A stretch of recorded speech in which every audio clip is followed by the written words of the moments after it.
Howdy, howdy. Sea Devil here.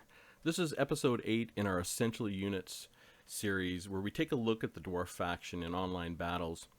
And in this episode, we're going to take a much deeper look at specific matchups and the math behind them.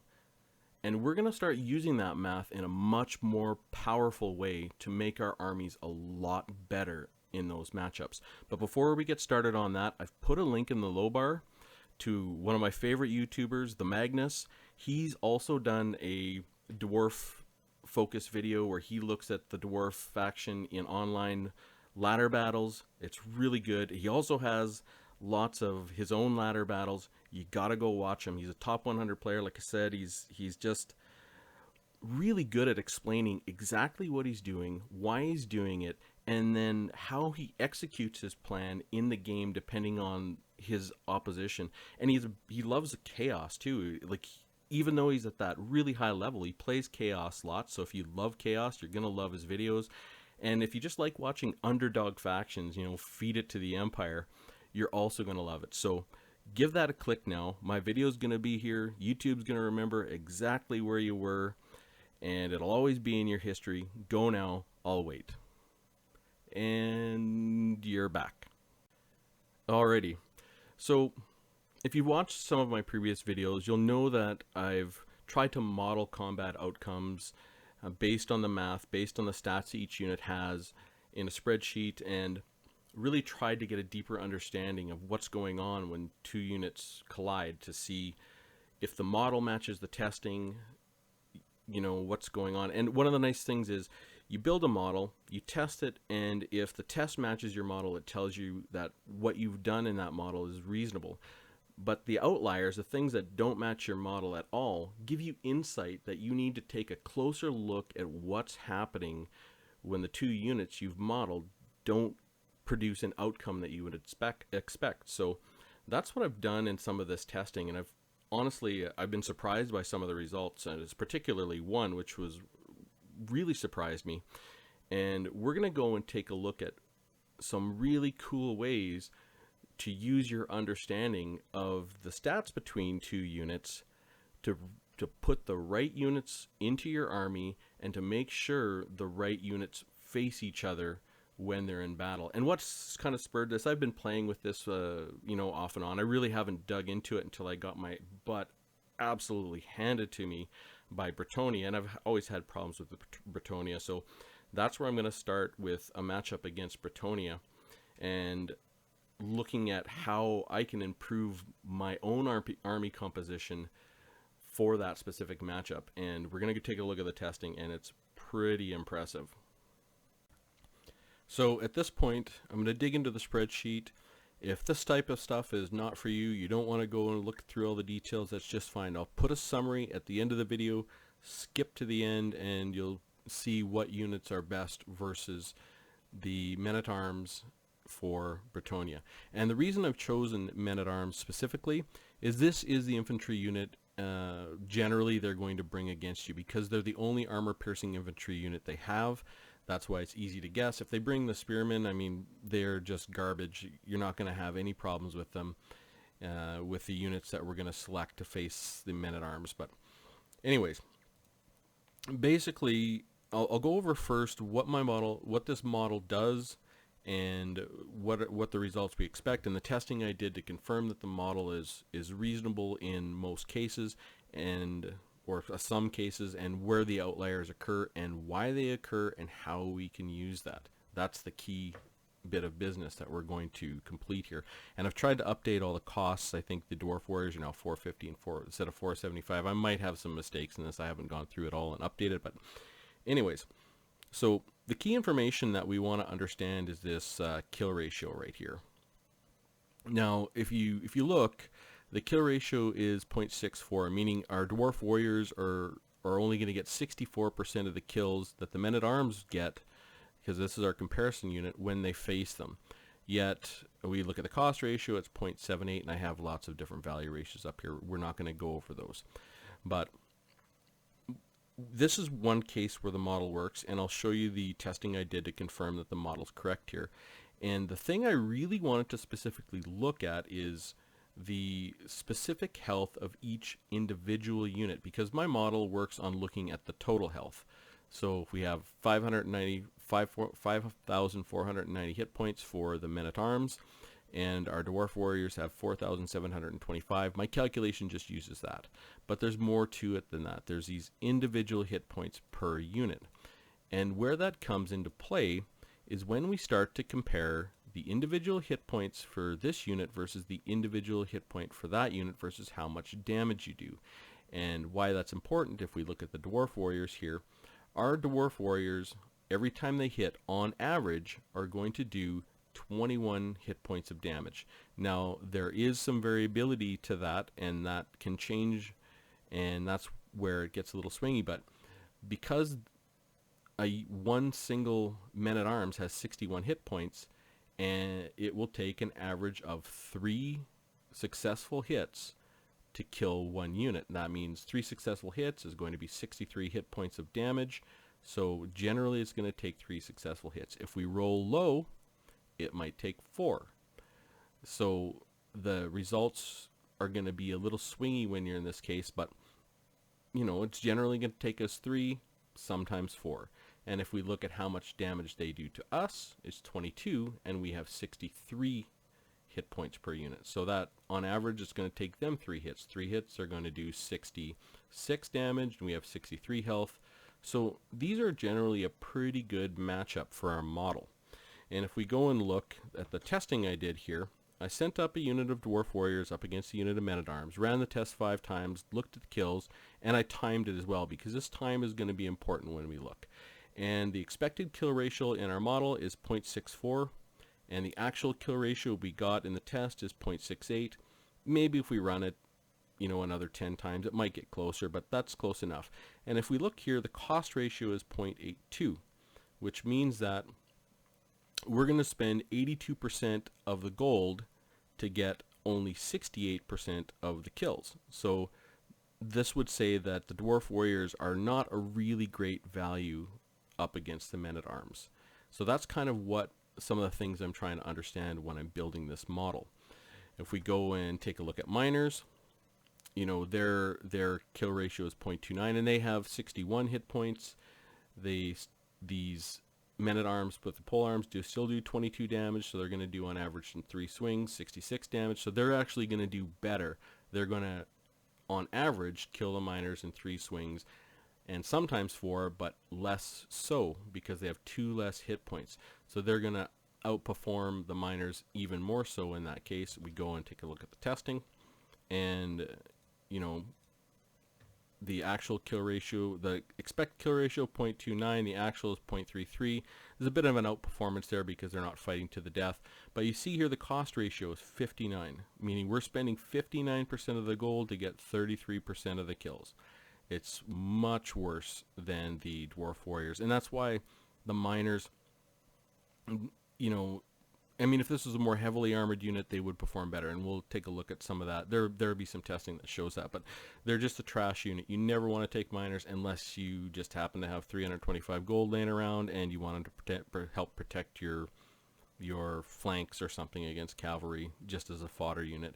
You're never going to want them in the front, never going to want them engaging. They're a poor value. So understanding that effect, if we go down and start looking, we can see here our dwarf warriors would seem to get a bit of an edge because they do 26 damage per attack and against 61 hit points, so they're going to be doing 78 damage on average in 3 attacks. So they're going to more reliably kill this unit of men-at-arms in 3 swings. You know, can we get some value out of that? Maybe so. What's really where this effect starts to come more into play is for the Longbeards.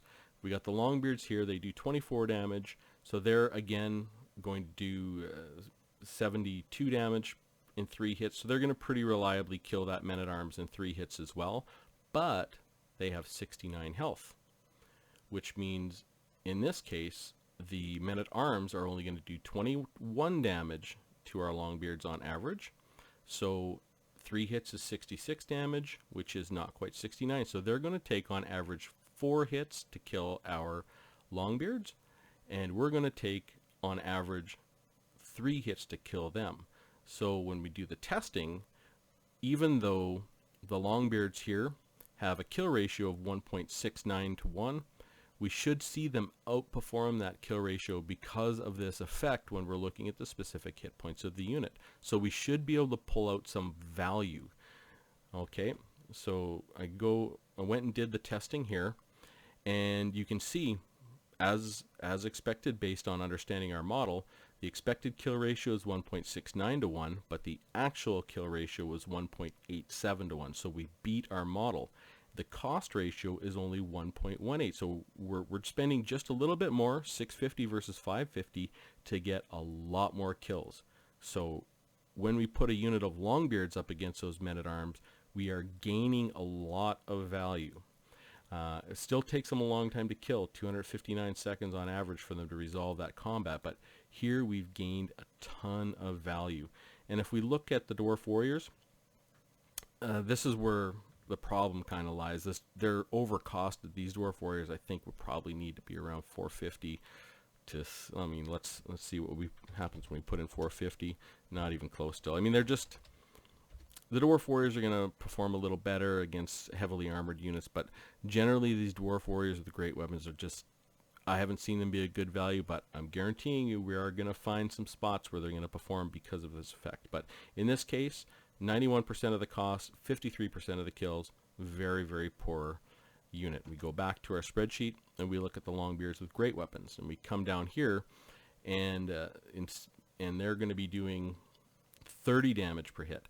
Now here they should outperform again, because sometimes at 30 damage per hit they'll do a little extra and they're going to 2-shot this unit of men-at-arms. Not reliably though, they're going to generally take 3 shots, so there's going to be a lot of wasted damage in that, but they have the same health as the regular Longbeards, so we should see them outperform that kill ratio, which based on the total health is 1.2.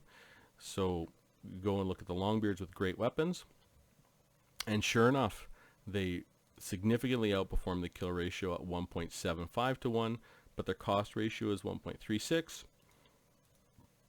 Still a good value, but you know, not as good as just the straight up Longbeards. But when we look at how we can use that information, we know if we're going to be putting these Longbeards into infantry, the Bretonnia infantry, they're going to be a reasonable pick, because we're going to gain some value if we put them in that position.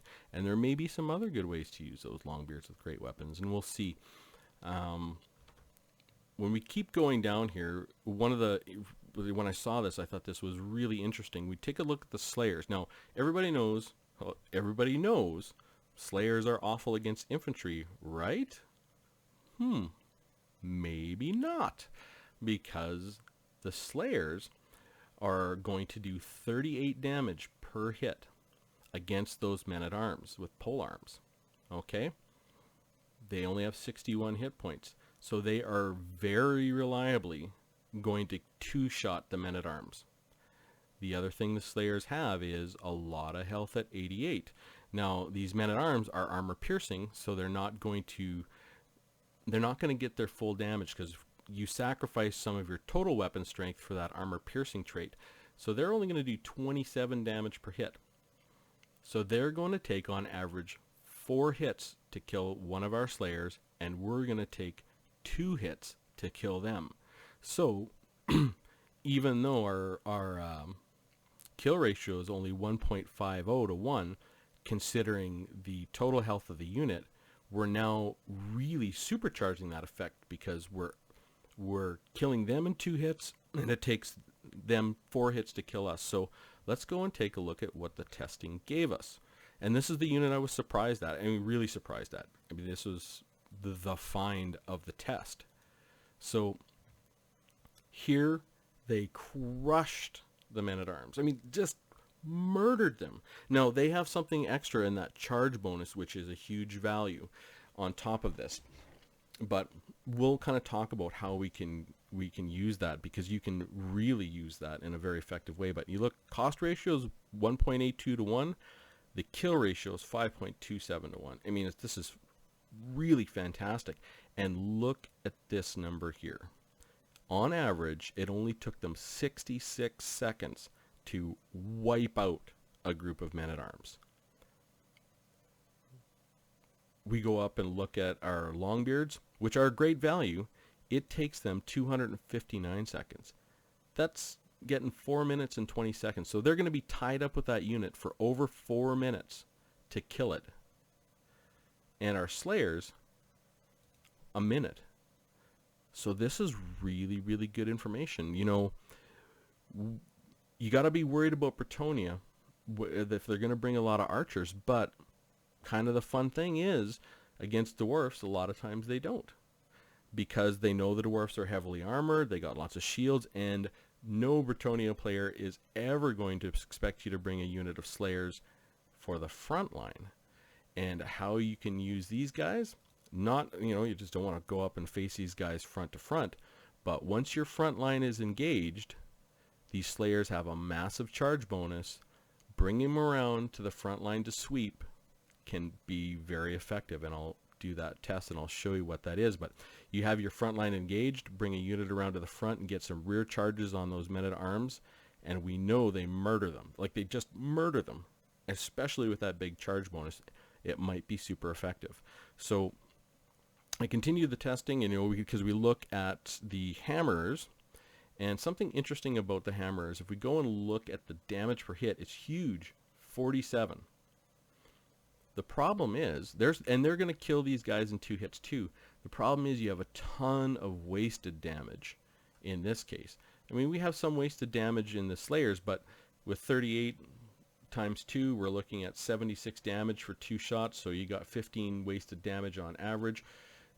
You know, that's not so bad because they're not always going to pull that total damage out because of some of the randomness in that. But these hammers are going to waste a lot of their damage on this men-at-arms. So you wouldn't, like, if you had to, you could use your hammers for killing the men-at-arms, but this number, their high damage, can be used much more effectively in some other tests, which I'm going to show. Anyways, but well, let's take a look at this. We're looking at the men-at-arms specifically, and let's see what the testing pulled out when we put a unit of hammers. So pretty good. You know, they killed them in 71 seconds, not as fast as the Slayers, but still pretty quick. Their cost ratio is higher, 2.18, and their damage ratio is a little better than the Slayers at 5.71 to 5.27. But you got a ton of wasted damage, and that damage can be used in other places much more effectively. The last unit we're going to look at is the Ironbreakers. Now, the Ironbreakers can underperform in some situations, but there are also some situations where they can do very well, and this is one of them. If we look at this, the enemy unit, our trusty men-at-arms polearms, they're going to do 20 damage per hit to the Ironbreaker on average. The Ironbreakers have 80 health. What that means is they're going to take, on average, 4 hits to kill your Ironbreakers, and sometimes 5. So it's going to be kind of split. It's going to be an even split between 4.5 hits. So on average, 4.5 strikes to kill your Ironbreakers. Your Ironbreakers are going to do 23 damage per hit, so they're going to pretty reliably kill these men-at-arms in 3 hits. So 3 hits versus 5 hits, we should be able to pull some value out of that.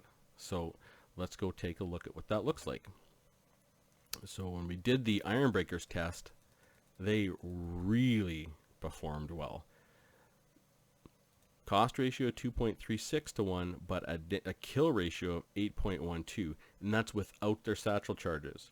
That is really, really strong. What we start to get into here is the problem of a really expensive defensive unit facing essentially a fodder unit at this point. They're so far apart. It takes really 3.5 minutes to get that done. So we get a ton of value out of that, but we're losing, you know, a ton of gold. You know, 750 gold, I think that is. We have a 750 gold we're losing for 3.5 minutes to pull that value out specifically. you know, it's going to be better because of the satchel charges, and there are ways to try and use that. So here I've mocked up an example of how you can use this knowledge to good effect. Now, we know the Dwarf Warriors aren't really great, but they do hold for a very long amount of time. So 3 units of Dwarf Warriors versus 3 units of the Men-at-Arms with a sweeper group of Slayers coming around and charging into the back should be pretty good. It should be pretty, and you can see these Slayers just, I mean, they slaughter these Men-at-Arms, especially with those rear charges. So this is an example, and sometimes you might want to bring the Dwarf Warriors in this case, even though you know they're not a great value, just because you want to spend some of your gold in other areas, you know, maybe fighting their cavalry or gyrocopters, or which may or may not be good, or cannons or something else. But you can see in this specific example, the combination of 3 cheaper units in the Dwarf Warriors just to hold the line while your sweeper unit comes through and demolishes their infantry can be quite effective. You know, in the second case, you know, maybe you want to make sure your front line is going to hold, so you bring 3 units of Longbeards for your front line, and if you can't get any sweepers, you know they're going to win the combat pretty reliably. But if you can bring some sweepers, you know, you might want to bring a group of Longbeards with great weapons, because you know they're going to kill a little faster, and start using them for the rear charges. Or if you have brought in a group of Slayers and a group of great Dwarf or Longbeards with great weapons, and they've brought they're peasant bowmen, you know, instead of using your Slayers to sweep, you can use your Longbeards with great weapons to sweep, because they're going to take less damage from the peasant bowmen due to their armor. You know, it gives you a lot more flexibility in this case. And if you don't want to send anyone to sweep at all, you know your Longbeards in the front line will get the job done. So this is kind of the second scenario. It's going to be a lot more reliable, a lot more flexible, but more costly. So we'll take a look at what those stats are, and I'm going to summarize all these stats when we're all done with this. So you'll see the summary. Now, if we look at this last example, I brought the 2 most effective units, the Ironbreakers, and let them use their satchel charges, and the Slayers as a sweeper, to spread out the Ironbreakers as far as I could to see how much of the front line I could hold, and to use those Slayers to come in and wreck the back line, and use your satchel charges and really try and maximize that effect. Now, it is very effective, but you'll notice you don't have any workable front line in this scenario. Basically, your front line's wide open. You've done a lot of damage, you know, you've done a ton of good work, but you lose the integrity of your formation. Now, if that doesn't matter to you, then this combination isn't really going to be an issue. They're going to get the job done for you against Bretonnia, and you might be able to use this to good effect in some way in an actual online match, if you're fully aware that these 2 units can do what they've just done here. So and you look at the stats, they're fantastic, and I'll go and summarize those stats now so you can see what the end lines look like. So looking at the summary, I've basically got the cost of the 3 units of Dwarf Warriors plus the single unit of Slayers at 2350 versus the 3 units of Men-at-Arms at 1650. So their total cost ratio for this engagement is 1.42 to 1, and the kill ratio is 3.96 to 1. And the time it took to do that was 141 seconds, so just over 2 minutes to get the job done. When we go to what I think is a much more reliable combination, is going to be those 3 units of Longbeards. You don't need the Longbeards with great weapons in this case, so you can pull them out if you have to use them somewhere else. If the lineup that your opponent has brought up against you is a little different, but bringing that Longbeard with great weapons is going to give your cost ratio 1.64 to 1, and your kill ratio is going to go way up, and you're going to have a lot of units left. They're only going to get 25 kills in this case. Now, I didn't do 5 tests, so this is just a representation. It's not going to be perfect. And of course, you could bring a group of Slayers and use them to sweep instead, and you're going to get a big reduction in time in this case. Now, this last group, again, I mean, this would be a very interesting and kind of dynamic foundation to an army to try and do this. Those Ironbreakers and Slayers as a combination versus the 3 men-at-arms, their only cost ratio is actually the lowest at 1.39 to 1, and their kill ratio is the highest because there are 2 best units in our testing at 13.92 to 1. This might be a very interesting build. It does, again, a reasonable amount of time with them Slayers in there at 165 seconds, but you know, there might be something to a build like that. Hard to say, but that's really pulling the absolute most value out of that engagement that we possibly can. But again, you have no front line in that case, and there's no way you're going to be able to guarantee you can engage all 3 units of them, and there's going to be cavalry running around and everything else like that. But the potential is there. The potential for a ton of value in that combined arms, you know, a group of Ironbreakers with a group of Slayers.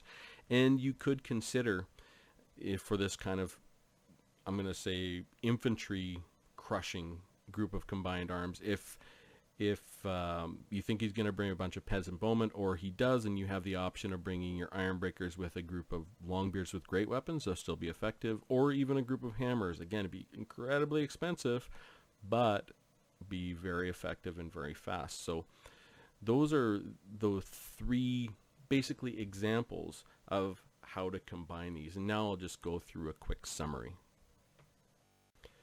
So if you fast forwarded through all that spreadsheet mumbo jumbo, I put a giant red summary sign so you could get to this, to look at really the Dwarf infantry versus Bretonnia infantry in the frontline composition, specifically versus the men-at-arms, which are the infantry any good Bretonnia player is going to bring. If they bring, again, they bring the spearmen, it'll be even a bigger of a crush. But we'll go through it. The miners, bad choice. Poor value, are not going to get there. The Dwarf warriors, you would use them only if you have to save money, and they will need sweepers to make that front line hold. So they're, in that case, they're just your Hodors. You know, they're just there to hold that front line until you can do something with the rest of your army, and you would only use them if you needed to squeeze out some extra gold. The Dwarf warriors with great weapons, bad choice. Don't bring them. Poor value. They're not going to be good for any frontline engagements. The regular Longbeards are fantastic. They're a fantastic standalone front line, great value. They can hold that front line unit for unit by themselves and still pull value out of that engagement. Now, the Longbeards with great weapons are still a strong value. They're decent sweepers, and they're flexible because you can use them to help defend your heroes against flying, or to help try and clean up cavalry, like the more heavily armed cavalry in the back lines. They're just a good all-around value, and they're flexible in that you can use them to sweep or use them in the back lines. Slayers are outrageously good against men-at-arms. Like, ridiculous. They just crush them. They do it so quickly. They're ridiculous. The big problem is if they bring lots of peasant bowmen, and in that case you could still make good use of the Slayers against cavalry. And for this reason, I think the Slayers are an auto pick 1 unit in any composition you're ever going to have against Bretonnia, unless the things change. You know, they do buff units from time to time, or change types of things, or if Bretonnia gets new units. But right now, 1 unit of Slayers, I think, is an auto include in every Dwarf build, my opinion. But based on this testing, I can't see how you could avoid it. And we'll do testing against the cavalry too, which will show some other good reasons to bring the Slayers. The Ironbreaker was redonkulous. They're so strong, and those satchel charges are amazing. And then they get 2 uses of them because the Bretonnian frontline infantry don't have good armor. I mean, the Ironbreakers are ridiculous. However, that comes with a big caveat. They are very slow to kill those infantry. So you must be in a combined arms group. You must have sweepers, and you won't be able to create a reasonable front line with those Ironbreakers. So you're going to need some more support. So, you know, maybe a group of Ironbreakers in the middle with 2 Dwarf warriors on either side. I don't know. There might be some way of pulling that out, but we know they're a fantastic value against Bretonnian infantry. Now the hammers are still an excellent value, but there are better choices for facing any frontline infantry, and if you do bring a group of hammers, they're going to be better against cavalry. We'll show that, but that's the summary, and that's the testing. I'm going to do a lot more of this, and as we go through this, I mean, this first one was probably pretty tedious if this is not your thing, but I wanted to kind of establish a baseline for how I'm going to do this analysis and pull out these numbers so I can refer people back to this video, because some of these things I'm just going to make the videos a lot shorter, a lot more concise, and show really what are the good picks, what's the summary, what are the choices you're going to use in this situation. Now of course this doesn't cover every composition. This is one very specific case of our Dwarf frontline infantry versus the Bretonnia frontline infantry, and how these things stack up. So I hope you found that interesting, and you can use this information to beef up your build against Bretonnia with respect to how effective your front line is going to be. And with that, I will see you later.